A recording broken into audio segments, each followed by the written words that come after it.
Last year, my best friend told me that she was cheating on her husband, and she said it had been going on for a few months, and she said, "Don't tell anyone." And I said, I won't say anything, but my God. A few weeks later, her husband called me. He said he'd been feeling disconnected from her lately, and he didn't know why, but just something felt off to him. And he said, "Has she said anything to you?" I said, "No, everything seems fine to me." And a few weeks after that, he called me again. He said he was planning a surprise anniversary trip for them. He had been saving for it. He wanted my help because he knew I would know what she would love the most. And I helped him. I suggested the destination.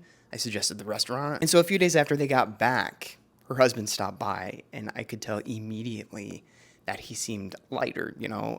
He said the trip had made him feel more certain about their marriage, and whatever disconnection he was feeling was gone. And he said he wanted to renew his vows in front of friends and family, and he wanted me there.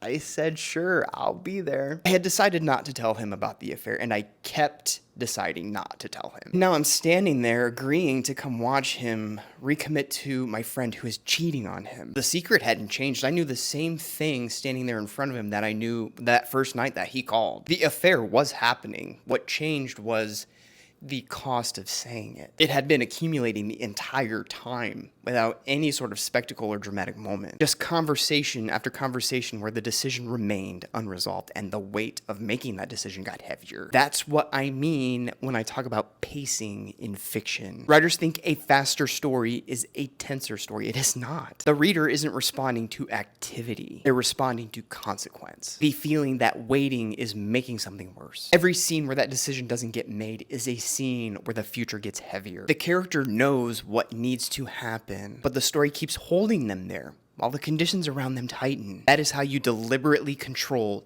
tense pacing. The distance between knowing and doing, and the cost that unresolved decision creates. Great pacing is not speed, it is just pressure. And pressure doesn't need to force the decision yet, it just needs to make waiting more dangerous.